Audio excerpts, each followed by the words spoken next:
What's up, everybody? Welcome back. We are here with some NFL DFS picks and lineup advice for tonight's single game showdown slate, Thursday Night Football, FanDuel and DraftKings, Tennessee Titans, San Francisco 49ers. In these showdown videos, we talk about low risk and high risk lineup construction tips.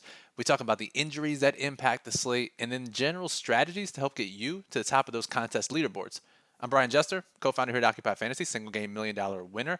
Let's get started. Before we do, though, make sure you subscribe to the channel, get notified when we go live, upload any new videos. We're doing a 3K subscriber giveaway at the start of the new year, so make sure you're subscribed.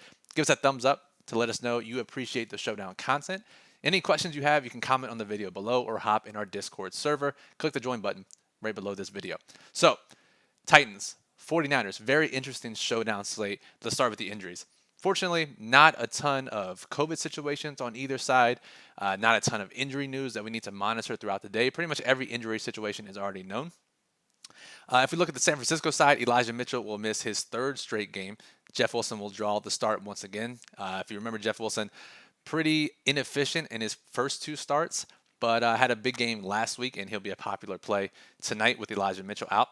A.J. Brown is technically on the injured reserve as of the time of this recording at 10 a.m. Eastern. However, he's expected to be activated and he's going to play his full role. Remember, he had a chest injury, chest/shoulder injury, and those types of injuries, we know that you can maintain your conditioning throughout. You just need to be cleared for contact, and he has been. He's practiced. He'll be off the injured reserve. He'll have his regular role tonight. And then, surprisingly, Julio Jones. Where's Julio? There he is. Julio Jones, who, if you remember correctly, and if you played him on Sunday, like me, you definitely remember, he left the game early and didn't return, and it appeared he aggravated his hamstring injury after being on injury reserve for a while. And I personally thought, okay, well, this is the last time we'll see Julio Jones this season. Surprise, he actually practiced in full on Wednesday and is completely off the injury report and is going to play. Now, we have to realize that there's a very high chance of him re-injuring his hamstring because that's been a very high chance pretty much the entire season, but he is going to play and he's going to start. So let's just keep that in mind for tonight. And that's really it. No other major injuries or situations that we need to worry about. So low risk contests. How do we build lineups for them tonight? 50-50s, double ups, head to heads, any contest where just half the field cashes their money, doubles up. If you know our strategy that we talk about here in our showdown guide and our videos, basically what you want to try to do is lock up all the scoring by playing both quarterbacks and both starting running backs. However, that's a little tricky tonight for a couple of reasons. One, we have the split backfield in Tennessee. If we look at the Tennessee running backs, we have D'Onta Foreman, 11,000. That's the captain. D'Onta Foreman, 7,600 in the flex. Last week, did see 22 carries on the ground, 3 targets, so 25 opportunities, pretty solid.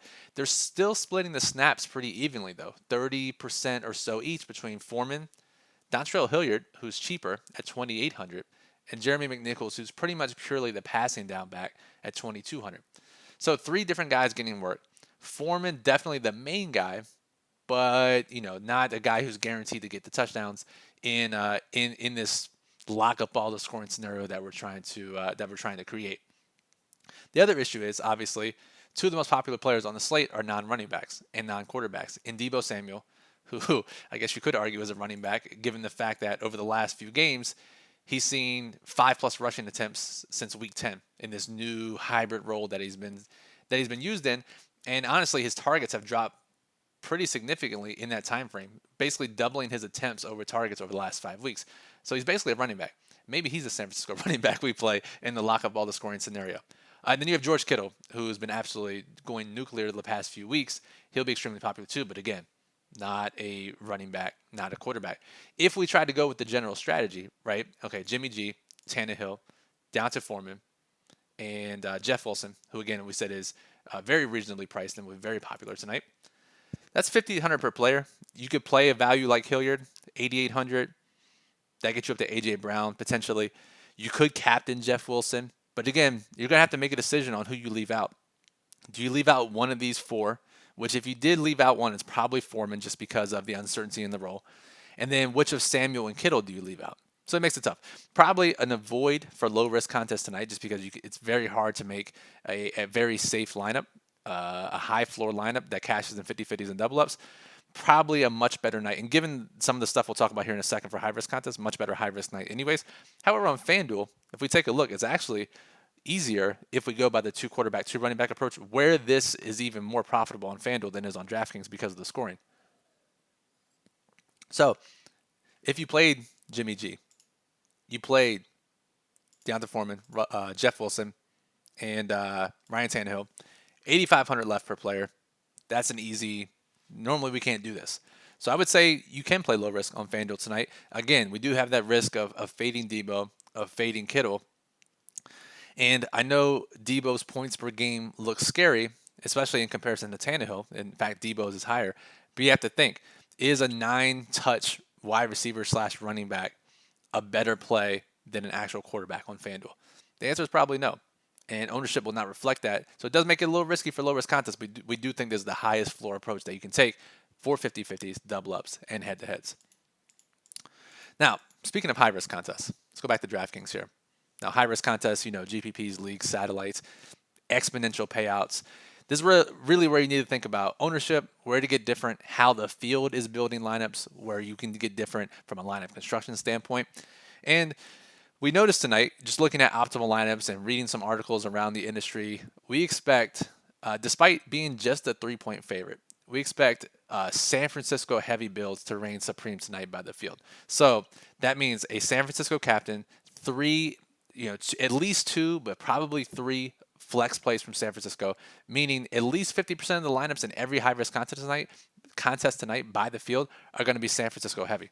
So this is a great chance to take advantage of the underdog leverage where we play a Tennessee captain and we play, at least 2 Titans in our lineups with Tennessee captains.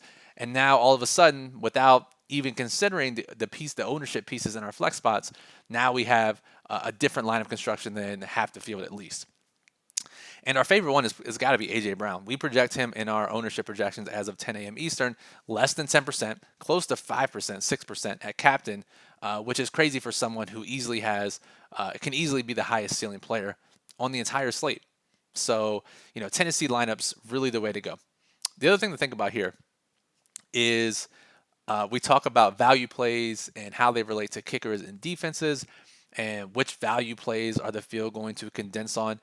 And if you look, so Robbie Gould, 4,400, Randy Bullock, 4,200, defenses 36 and 38 respectively. If we try to find players that have significant roles that are underpriced below the kickers and defenses, there aren't a ton really, right? So Hilliard, we've talked about, 2,800. He'll probably be the most popular player in this range. Swaim, Ferkser, Juszczyk, Hasty, some of these guys, they'll play, right? But they're not underpriced by any means based on their role. So what normally ends up happening, either we'll see condensed ownership on Hilliard and he'll be really popular, which I don't know if it'll happen, which I think is the likely occurrence. We'll see elevated ownership on the kickers and defenses. So we'll see probably Robbie Gould approach 20%, if not higher in some contests. The other thing we'll see is because Jeff Wilson at 5,200 is underpriced significantly, we'll see a lot of lineups start this way. Captain Jeff Wilson, play Debo, play a couple of these guys, and a lot of Jeff Wilson captain lineups will look the same, even though we project Wilson to be close to 15% captain, just based on what he allows you to do with your lineup. So if you do play Wilson, you got to play some lower owned guys in the flex, leave some salary, whatever it may be. So really the advantage here tonight is in the largest contest, playing some of these guys that aren't Hilliard down here and hoping that they can outscore the kickers and defenses. For small field contests, I think you load up on kickers and defenses, especially kickers. Robbie Gould, Randy Bullock, you play these guys because they give you a little bit of higher floor and allow you access to those guys at the top of the salary range. And again, this is for your 50 to 300 player contest. Really good way. And on FanDuel, we have, let's bring it up here. Do I have it up? I do. I'll bring up the single game model really quickly. OccupyFantasy.com ranks every player, FanDuel, DraftKings, Yahoo, with projected ownership for single game slates. We have Debo 31% MVP, Garoppolo 21%, Kittle 17%, Jeff Wilson 15%. So that's what? 52, 69, 84% of the MVP, all on a 3-point favorite? Are you serious? That's crazy. A 3-point underdog is going to get 16% combined MVP. That means we're going to get Tannehill, and we're going to get especially A.J. Brown, and maybe even Deontay Foreman if he gets 20-plus touches again. And all these guys are going to be lower owned than any San Francisco player. I mean, to me, that's the easiest leverage we can find, and it kind of translates what we talked about on DraftKings. Playing Tennessee players at the MVP spot, massive leverage tonight. the underdog special is easily the way to go tonight. And sometimes we're playing the underdog angle on like a 7-point underdog or a 10-point underdog. It's just a 3-point underdog tonight. Nobody wants to play Titans at the multiplier spots. But that's what we're here to tell you. That's what you need to do in high-risk contests. Play those Tennessee Titans, Tannehill, A.J. Brown specifically on FanDuel. It doesn't get any easier than that. Now, we'll all cry in a corner tonight when Debo gets his second rushing touchdown. But assuming variance actually hits Debo, and it should very soon, then we're in line for some very profitable lineups tonight on both FanDuel and DraftKings. So before we get out of here, make sure you subscribe to the channel.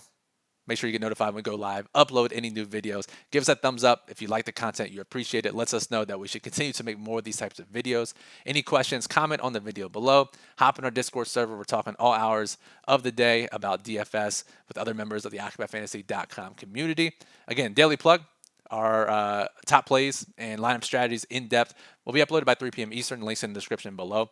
Occupy model is always up and running, as is the OccupyFantasy.com lineup builder. So, Brian Jester for Occupy Fantasy. We appreciate you listening as always. We'll be back later this weekend with some live streams. But if I don't talk to you before then, Merry Christmas, Happy Holidays, and good luck tonight.